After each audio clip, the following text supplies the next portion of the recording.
Comparison does not feel dangerous. It feels normal.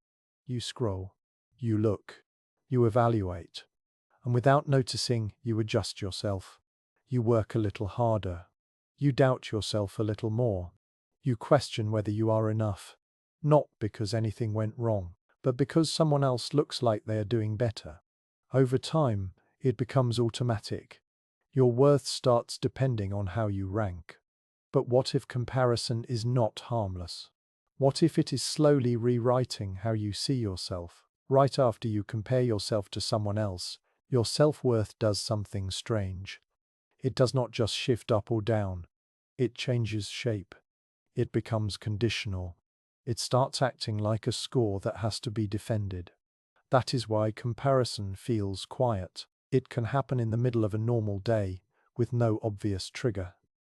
A photo, a salary post, a friend's new relationship, a co-worker's smooth confidence in a meeting. Nothing happens to you, but your inner measurement system recalibrates anyway. And once it recalibrates, your own life starts looking different, even if your life did not change at all. Most people assume comparison is a simple problem: envy, insecurity, low confidence. That explanation stays shallow because it treats comparison like a mood. In real life, comparison is closer to a mental procedure. It is a way your brain decides what counts, what matters, what is safe, and what is at risk. If you understand that procedure, you stop arguing with your feelings and start noticing the system that creates them. Picture a normal morning. You wake up and check your phone before your feet touch the floor. You see someone who looks put together. Their kitchen is bright. Their face looks rested. Their life looks organized. Your brain does not say, "That is a curated image." Your brain says, "This is the standard." Later, you open your email. You see a message about a meeting. You remember that one person who always speaks fast and clean, like they are never searching for words. You imagine yourself talking. You imagine the pause, the small stumble, the moment where you sound less sure than you want to. You have not even spoken yet, but your body is already preparing to be ranked. Then it happens again in smaller ways. You hear a friend mention a trip. Your brain turns it into a signal. People your age are moving. You see a classmate post an engagement. Your brain turns it into a clock. Time is passing. You notice someone's shoes in a hallway. Your brain turns it into a clue. They know the code. You do not think these thoughts in full sentences. You feel them as pressure, a tightness, a quick drop in energy, a sudden need to do something. You clean, you scroll, you plan, you buy, you rehearse. And the strangest part is how comparison sneaks into places that look like self-improvement. You tell yourself you are gathering ideas. You tell yourself you are staying informed. You tell yourself you are being honest about where you stand. But the emotion underneath is not curiosity. It is evaluation. The brain keeps asking one question over and over: what am I compared to them? Not, what do I want? Not, what fits my life? Not, what matters today? Just position, rank, distance. This is why comparison reshapes self-worth. It changes self-worth from being about your internal values to being about your external placement. And once self-worth becomes placement, everything turns into evidence. Here is the first cognitive reframe. Comparison is not a personal flaw. It is a patterned response. Your mind is trying to solve a real problem: how to judge yourself when there is no clear finish line. In school, the finish lines are obvious: grades, tests, levels. In adulthood, the finish lines blur. Work has no final exam. Relationships have no scoreboard. Health has no permanent done. So the brain looks for a substitute. Other people become the substitute. That creates an open loop that never closes, because there is always someone ahead in one category and someone behind in another. The mind keeps scanning for a stable answer to, "Am I okay?" and it never finds one. The loop stays active, and the nervous system treats that as unresolved risk. Now we can go deeper into the first hidden mechanism. Social comparison is not just about wanting what others have. It is about using others to define what you are allowed to feel about yourself. When you see someone doing better, your mind does not simply admire them. It quietly updates your internal rules. The rule becomes, I will feel good about myself when I match that. That is a big shift. Your self-worth stops being based on your effort, your character, or your personal direction. It becomes dependent on an external reference point you did not choose. Psychologists have described how people compare upward and downward. Upward comparison is when you look at someone you think is ahead. Downward comparison is when you look at someone you think is behind. Both can change your mood.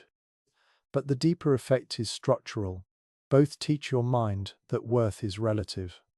Upward comparison often creates urgency, not productive urgency, but identity urgency. The feeling is not, I want to learn. The feeling is, I am late. Downward comparison can create relief, but it is unstable relief because it relies on someone else being lower. That is not a solid foundation for self-respect. It is a temporary breath held above water. And there is another twist. The brain is not comparing full lives. It compares highlights. The clean room, the promotion post, the after photo, the confident comment in a meeting. You end up placing your behind the scenes next to someone else's best frame. That mismatch does not just make you feel worse. It trains your mind to distrust your own reality. Now, the turning point. Notice the moment you feel the drop. That drop is not proof that you are failing. It is proof that something outside you just grabbed the steering wheel of your self-evaluation. And it gets deeper than mood, because the next layer is not what you compare. It is what comparison does to your identity in real time. Mechanism layer 2 is about self-discrepancy. Your mind carries multiple versions of you at once. The actual you, the ideal you, and the ought you. The person you believe you should be to earn approval, safety, or respect. Comparison feeds those versions. Every time you see someone who seems more attractive, more productive, more disciplined, more loved, more wealthy, your ideal self becomes sharper and heavier. It stops being a gentle direction and becomes a demand.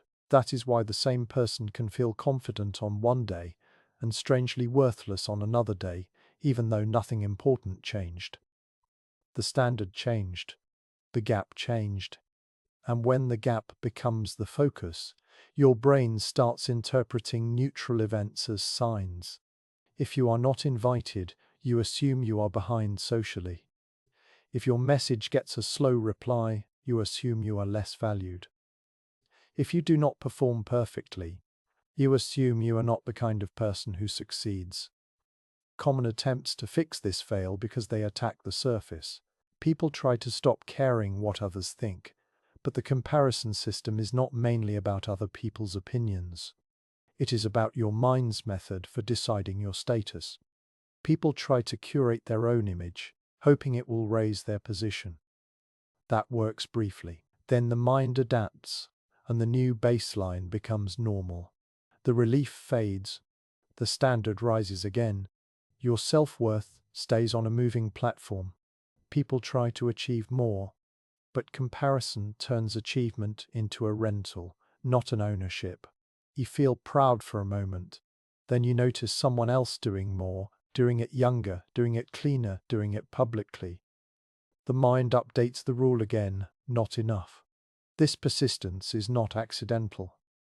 Modern environments are designed to provide endless comparison data, not only social media, work platforms, fitness trackers, dating apps.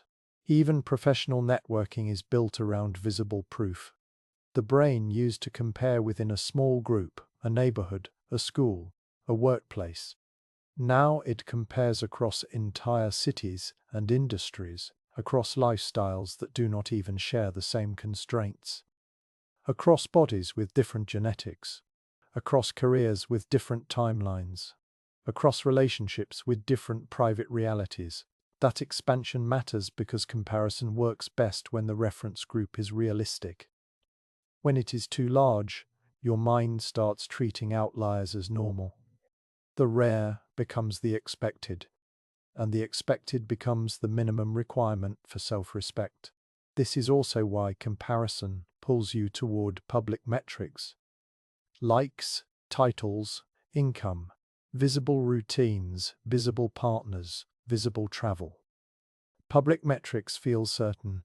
They look measurable, but they are weak signals for the real question you are trying to answer, which is, am I safe and valued? So the mind overuses the signals it can see. Here is the final reframe. Comparison is not stealing your joy. It is stealing your authorship. When you compare, you hand your inner judge a new reference manual. Your self-worth stops being an inner relationship and becomes an ongoing negotiation with an invisible crowd. That is why even good days can feel oddly thin. You can have progress and still feel behind. You can have love and still feel unchosen. You can have health and still feel unimpressive. Because the feeling is not responding to your life. It is responding to your position. And once you notice that, something becomes clear and unsettling. Many of the things you call motivation are actually attempts to escape a rank you never agreed to compete in. Controlled closing. Comparison does not announce itself as comparison. It shows up as a small correction in your self-view, a quiet tightening, a sudden need to prove, a strange impatience with your own pace.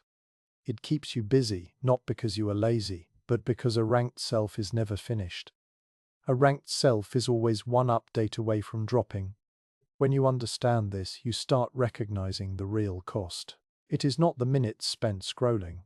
It is the way your self-worth becomes a live scoreboard. And the longer that scoreboard stays on, the harder it becomes to remember what you valued before you started measuring yourself this way.